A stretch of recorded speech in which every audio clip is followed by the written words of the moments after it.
Going on, thinkers? It's Garrett here. We are at ISTE 2026, the first time ever at ISTE with a familiar face. We're kicking off the interviews this session, if you will, with a good friend of ours, Austin Levinson. He's the director of learning at Megaminds. Austin, welcome back.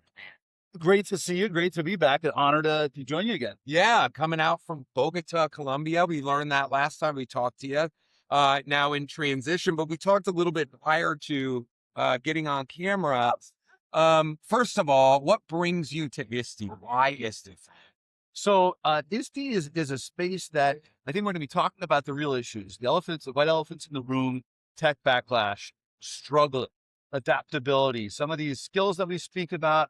How do we model them? How do we leave our egos at the door and get messy? And engaging in that discourse, I think, is really important to be able to move the needle. And we're trying to move the needle towards the human side, towards what humans are going to need in the future, and not just with compliance and other things. And so being a part of that conversation is valuable to me. And at a conference like this, which is really all about, education technology, one of the things you had mentioned that really I wanted to dive a little deeper on was, we talk about, of course, the issues of technology and how that's affecting our kids. But what we don't talk a lot about is this overarching need for students within school, and I'm talking K through even college, to just succeed always, right? And having this kind of lens of no matter what, this child is going to have an experience where they feel like they've succeeded through the entire experience without stumbling, without falling. And I'm really fascinated with why. Why do we create this false wall for learners? I'm interested to hear your thoughts on. Well, it's something I think about a lot. Where if a student is asked something and they know the answer, that's called practice. If they're asked something they don't know the answer, that's where learning occurs. You know what? They're probably going to get frustrated. They're probably going to struggle. And think about some moments in our lives where we stumbled, we struggled, we took a misstep, and that ended up being the most valuable learning experience. Now, during that moment, there are adults, be them parents, teachers, that are uncomfortable with seeing them struggle. And why do you think that occurs? Why is that discomfort? And why do we swoop in and rescue it? I have some takes on it, but what initially comes to my head is, we're kind of in this day and age of keep your head down, don't make any noise in a school district in general, because what we found, at least at Thinkering, is like a lot of times innovators or those that get loud about issues like we're talking about are kind of either silenced or shamed for bringing things up. And I say that because in a classroom, when you have a student, let's say, that is really, really struggling, and the teacher just jumps in to try and create this perfect scenario to kind of save that child, I think it's because of what it looks like from the hierarchy of, well, why did you have X, Y, and Z fail? Why did you have X, Y, and Z pull those numbers to grade or to test scores? Like, explain that situation. Teachers, because they're already overworked, there's already 36 kids in some classrooms across the country to one teacher as a ratio, like to have to then go back and explain, well, that struggle is where that child learned. That doesn't have a metric. That doesn't have a quantifiable metric that a school district can go, well, you know what? Timmy spent 3 months trying to figure this out, failed here, failed here, failed here, where you and I are going, those were the learning moments of all of the experience, not sitting down with a scan, not sitting down with, a multiple choice test. It's the actual action of failing, understanding that they failed, trying something new, getting critical in their thinking, rinse and repeat until they drive their own understanding. Well, That's a true learning. Tapping into their interest. But I mean, you're talking about the metric, you're talking about the Scantron, what teachers are being measured by, even what administrators are being measured by, and then bring it down to what students are being measured by. Isabel Howe, in her piece about curiosity, which was a fascinating piece, she spoke about the fact that high school students, high achieving high school students, don't want to take risks because they're finding that curiosity actually is not impacting the grades in positive ways. And so the system demotivates curiosity. Well, that's what we all identify as one of the most important driving forces in our society for inventions, for innovation, for growth. Yet it's stifled by the system in a way. So how do we start to move that needle in terms of what we're measuring and how we're measuring, and then move people along the way to be willing to get messy Yeah. with that? It's on, I really think with technology, that's where technology can really step in, because if you're talking about objective analysis of data, AI's great at. You can get some output that's really insightful. I think allowing for these kind of more learning centered experiences with students, and then helping to quantify them with something in technology like AI. We personally at Think Green Collective seen a lot of success. So talking about, outdoor learning, we do a lot of outdoor learning projects with schools across the country. It's really hard to quantify what building a garden is as a learning experience, right? But allowing us to say, let's document this with a video. Let's document this with pictures. Let's run this through AI and see how this would map to a learning standard, a state standard. All of a sudden, you start to even get ideas about how that analysis, or how that, how we're measuring those kind of learning moments. I think that's the biggest unlock. The moment we can unlock experiential learning mapped to the old way, because that's the thing is, we're not creating a shared language. What we're creating is, we have great educators doing really experimental stuff on this side, and then we have state standards on this side.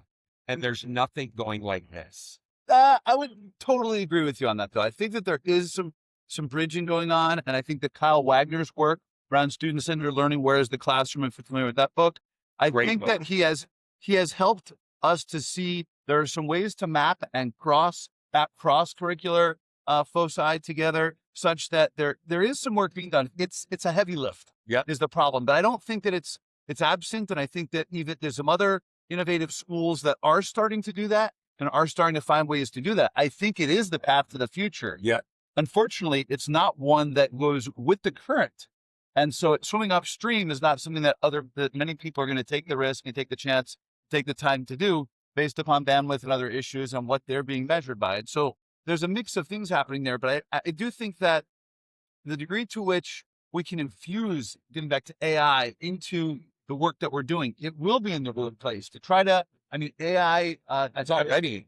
but Yeah. it's massively in the workplace, Yeah. it's in our workplace. But Yeah. I was reading a piece about somebody who is this staunch anti-AI advocate, and he was speaking at a big religious location in Dallas, Fort Worth area, a 16,000 person congregation at church, and against AI. And I don't think that's going to do a service to our students and for the future. AI is a part of it, but will be a bigger part of it over time. And the degree to which we can infuse AI into the teaching, into the assessment, in ways that are relevant to what the thought processes they're going to need. And so the AI doesn't have to cause cognitive offloading. It can cause the cognitive work to shift and to move into a different space if it's done effectively. I almost look at it as cognitive evolution, right? Of like, we know AI isn't going to win.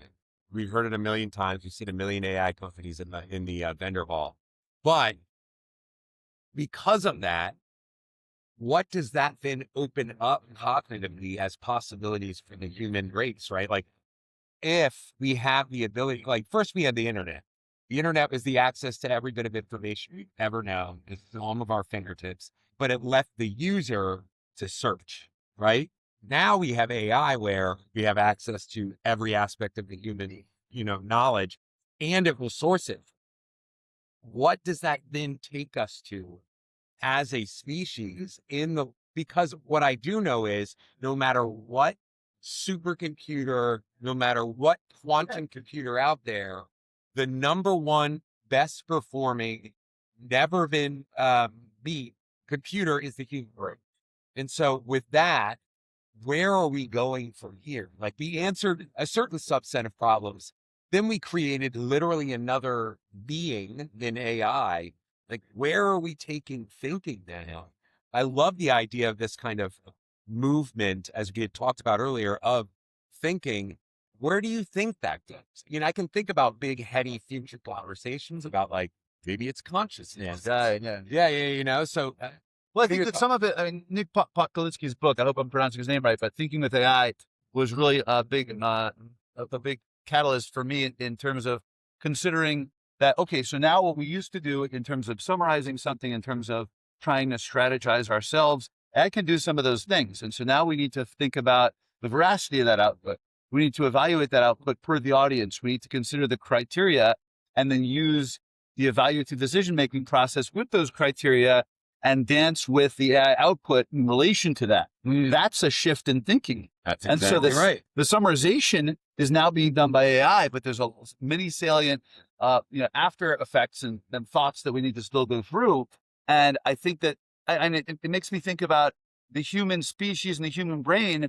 I sometimes wonder, are there some frogs or some fish somewhere under the sea that are going even further than we are? Right. And that are, and just, thinking and wondering about the possibilities, because I think that there's, it's not just the human brain. I'm wondering other aspects of society that come in. Is there, are there things that we don't quite see on the surface right now that are occurring? Is there an AI super brain that's occurring that's actually operating in parallel? Do they consider the importance and relevance of the human race and our evolution? I'm getting into some you're talking about the stuff that I actually really love.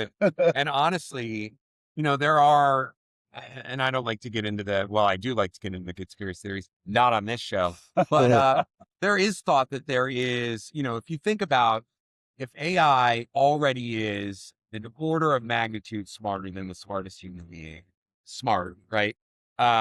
Knowledge smart, if you will, content smart. There is rumors of a model that is predictive, meaning future predictive.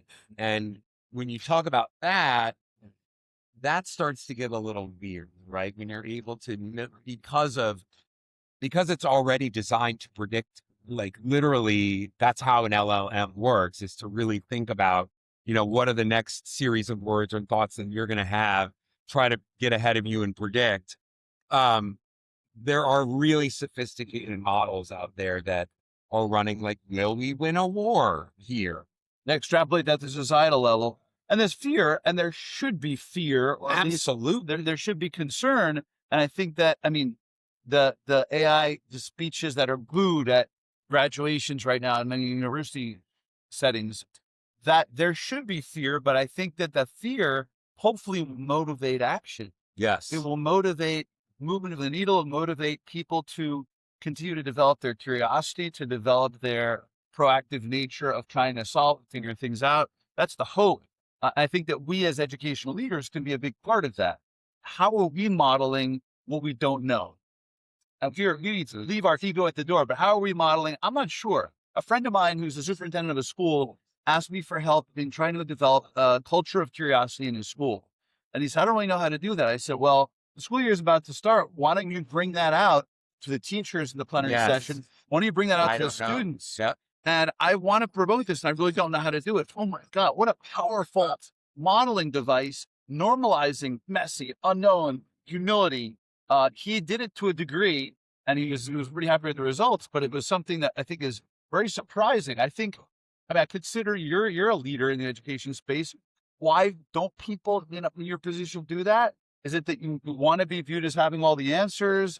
Is it a certain level of confidence in relation to the community and the parents? It's cultural, it's societal. It's in leadership, by definition, there's this kind of posture of, at least in a lot of leadership, let's say, I know it all, right? But I look at the best leaders as the ones, like you say, that are willing to admit, a la Socrates, I don't know anything. I've pulled people around me that know certain things so that collectively we can have this shared intelligence. In fact, when people, posture to know it all, that's a huge turnoff. I don't look at someone like a leader if they're out there to prove how much they know. It's quite the opposite. And so, talking about those learning moments of asking questions and really, driving questions within learners some of my favorite stuff is, I tell parents at my early education schools, in the afternoon, a lot of what we do is we'll have like a typical art project. All the kids get around in the school. Teacher goes, do this, glue this here. Everybody responds. In my schools, they come in, there's all the materials, there's a picture of a finished result, and then the kids walk in and we say absolutely nothing. When they ask questions, What do you think? What do you think? Yeah. there's a lot of this. And that's where learning happens. You want to know where learning happens. And parents, if you're with your kids at home and you want to know where learning happens, go for a walk in the woods and take the mindset as if you've never been in the woods. What is this? What are these things growing out of the ground? It's super interesting what you're saying. It reminds me of something, an interaction I was having with Dr. Manolio Bethea from the Bronx in New York City, DOE. And he was talking about the fact that we need to show humility with the community. We need to show that we're working with them. I mean, within the word leadership is the word lead. And I think a subset of the word lead is the word model, right? Leading is not know-it-all. Leading is leading with what we want to portray and we want to engender in our community. And Dr. Bethea was really speaking quite a bit about that he shows people and really collaborates with the community in ways that are super innovative. Yeah. And are not filled with his ego at all. It's the exact opposite. And that he really relies upon many different stakeholders to be able to show him the way. I've admired him greatly. There's three words that more leaders need to be saying, but I don't know, and I think we don't hear that enough. We don't hear, even from large tech companies, even from a lot of teachers out there, because let's be honest, teaching is kind of a gig where you're either an actor and want to kind of get up in front of a group and do that. And that was kind of more my lane, was I liked being up in front of them. Obviously, shocking, right? Here's what I'm doing now. But like, I was a musician before I was an educator. Or you have, ego within the business, right? Sure. And when you do have that ego, it's this self-fulfilling prophecy in the classroom where if you demand respect, the last thing kids are going to do is respect it. Well, if you earn it. But I think that teaching has shifted, and hopefully in progressive circles, and many people are listening, it's shifted in your circles from transmission of knowledge to promoting inquiry, promoting the unknown. But I mean, PBLs and the whole idea of the experiential learning that you're talking about is terrifying to many educators because we need to relinquish control of the outcome. That's exactly right. And if we don't know where we're going, how do we measure it? Then how do we measure it? Yeah. How do we lead? If I'm going to give students a choice for a book project, I need to go read all those books. No, we don't. What we need to do is, they can share cellular with us, or we can still have certain measures but hopefully the measures are measures of creativity, of critical thinking, of other aspects that should be able to be portrayed without necessarily having all the source material. But again, you're talking about humility. You're talking about leaving the ego at the door, and that's hard. It's hard for somebody. I mean, I've learned a second language. It's hard to learn a second language. That humility piece, and I help a lot of people learning Spanish, learning English, that humility piece of speaking like a child or a teacher that doesn't know. I just had that moment literally yesterday. My nephew is learning guitar. I'm a drummer by trade, but I've been playing guitar for like 15 to 20 years now. And he picks it up. We're around family, and he's just on a classical guitar, playing it like a acoustic, with metal strings. And it just isn't fun, right? It's one thinking in my head how frustrated I am because it's just loud and noisy. I had to remind myself I was that dude. And I could actually leverage this moment to teach him, show him a few things so that he could have that self-discovery like I did when I was teaching myself guitar. But yeah, I think overall humility, going back to what we were saying before, and I'm very interested in your opinion, how do we deploy humility across this industry? When, talking about what I was saying before, a lot of times it's this show that educators believe they need to put on in the classroom Because to be honest with you, that was what was modeled for years and years and years. Yes. How do you see humility mean? Well, I think that the people and the spaces and the cultures that I see where they've really been able to develop that, it's from the top down. And there are many different examples of adults, both parents, administrators, teachers, willing to show themselves to not know, to be vulnerable. I think that in a very just specific example in a classroom, exploration before explanation. Did you guys get that? And there's a lot of humility associated with that. That actually comes, that's a quote from Paul Anderson. Yeah. I was, I don't know if you know, he's a big guru in NGSS. And when I was the NGSS lead in my school, helping with the onboarding, he taught us that, the whole phenomena idea Yeah. with the NGSS, where they have a chance to explore. And we have no idea how some of these things were occurring. And I was in a PD session that he led, and he was showing us a couple of phenomena, two different moments, two different sessions, and I had no idea what was going on. And I was fascinated, but I noticed that some of the educators there just wanted the answer. We were really interacting. And so do as I say, not as I do. Right. And so I think that if we want to promote growth mindset, we need to show growth mindset as educators ourselves. Seen that. If we want to show humility, if we want to teach humility, if we want to teach risk taking, then if there's a PBL going on, I should be doing the project alongside the students. I should be trying something new. And I've done that. And you know what? It's more work, Garrett. It's more work. And there were moments in class when things didn't go as I expected. And they were able to see how I handled frustration.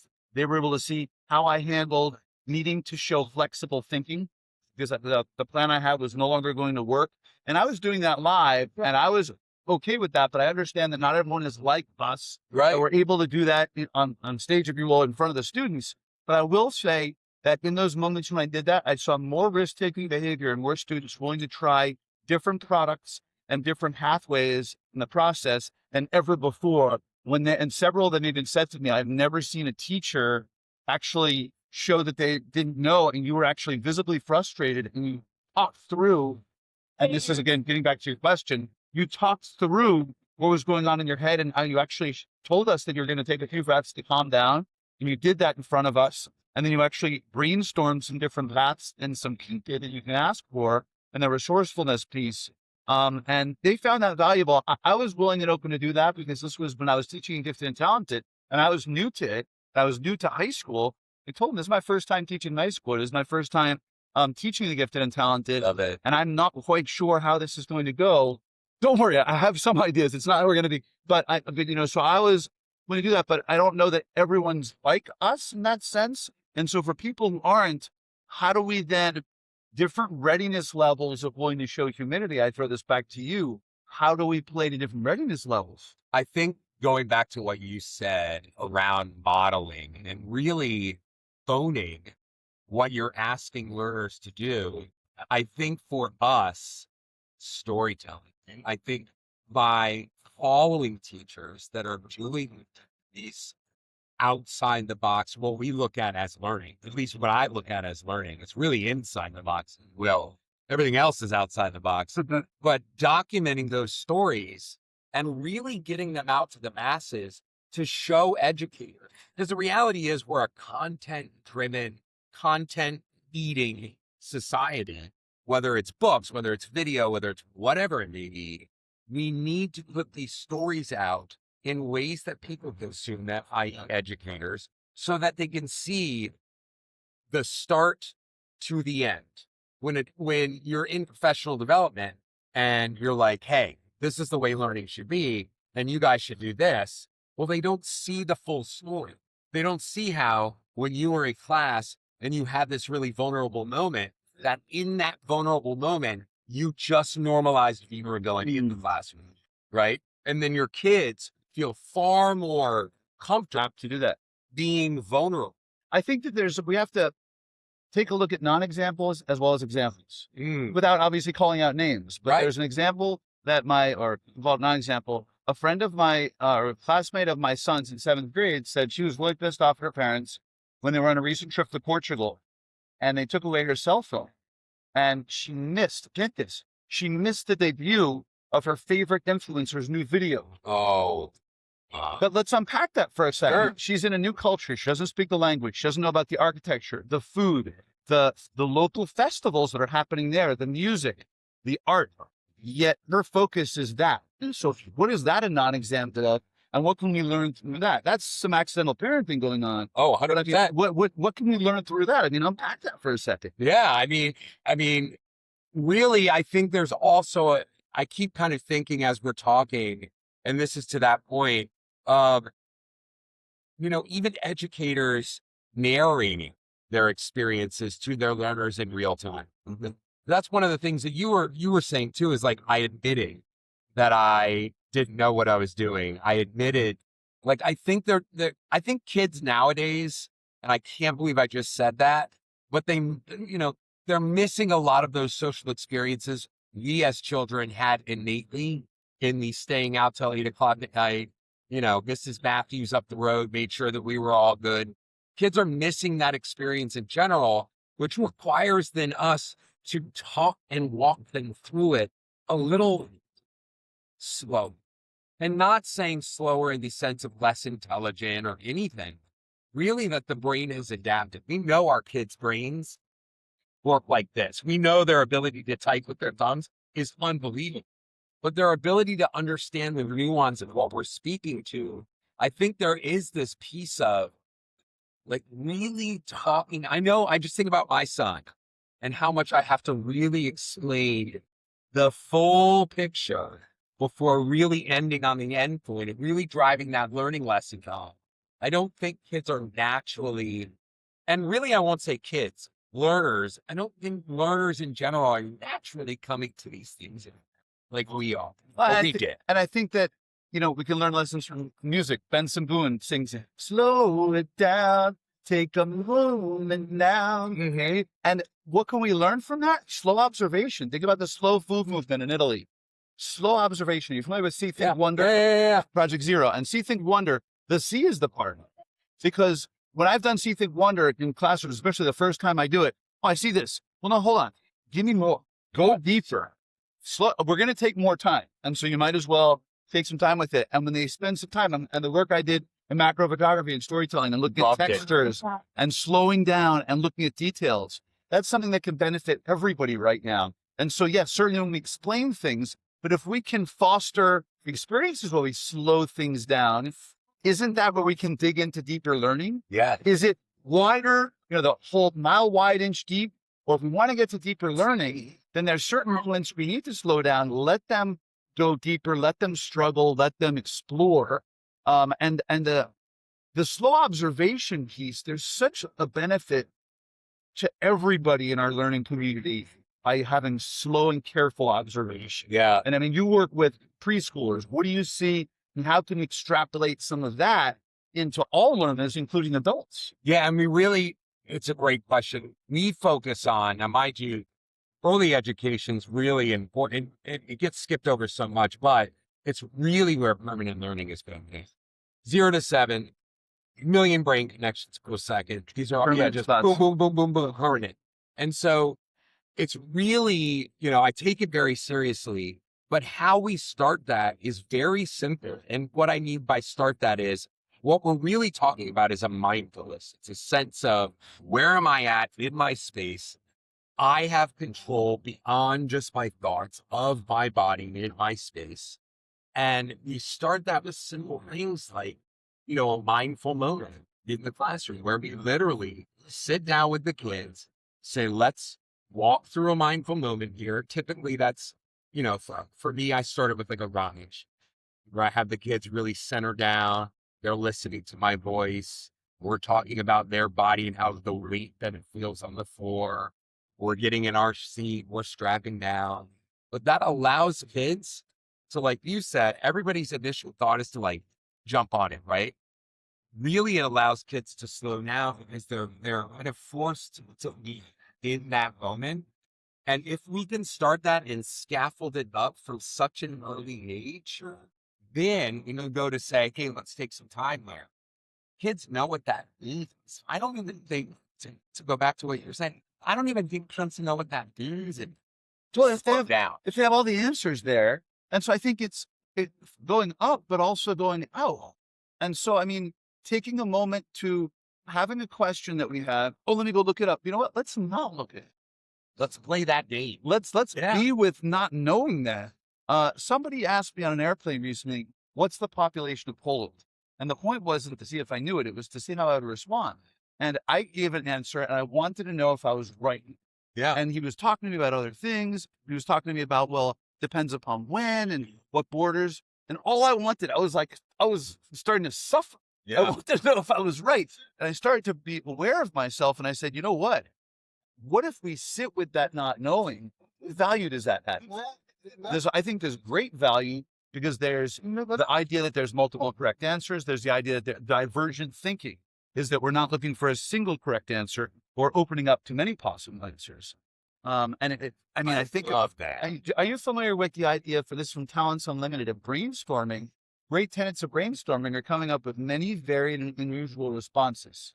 So if we say, what can you put on top of pizza? Many, you got pepperoni, you got red peppers, you got tomato, garlic, sauce, cheese, different kinds of cheese. Those are not valuable in brainstorming. The varied, there's value there. Now we're thinking different categories. You've got spices, oregano, garlic, you've got vegetables, you've got fruits, you've got sweet. And then the unusual, right? What can you put on top of pizza? Well, you can put tinfoil on top of pizza to keep it warm.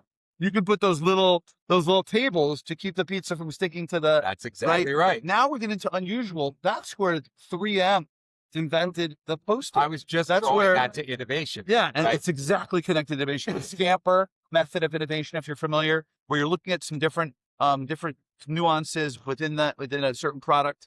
And so the idea of slowing it down and looking for the unusual, that's a way to foster that broadening of your thought. And it connects to the mindfulness. Yes. Even the idea, I don't know if you've done this, put a raisin in your mouth. Yep.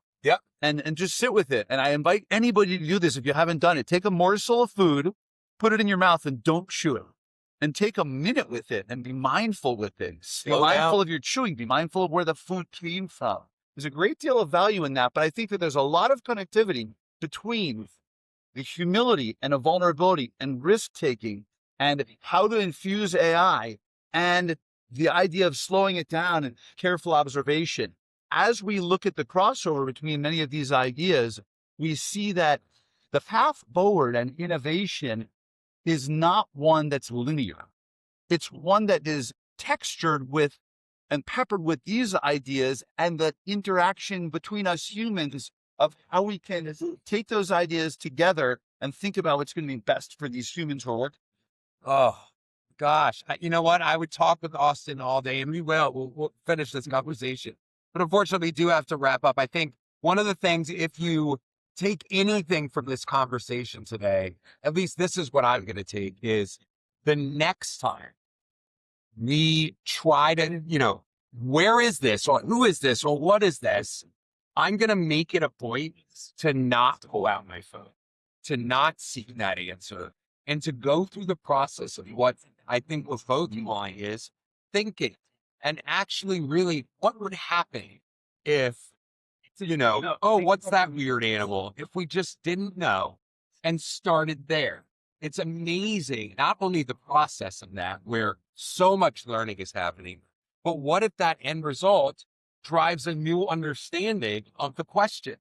And that's what I think everybody needs to take away from is, yes, you have every bit of information in your pocket, but you have one outcome. It's limiting. So if you can, let's get innovating. Let's get curious again, and let's stop stifling that in our schools. So Austin, if people want to find you on the internet, and I don't know if that's changed since last time we talked, but please tell everybody where they can find your stuff.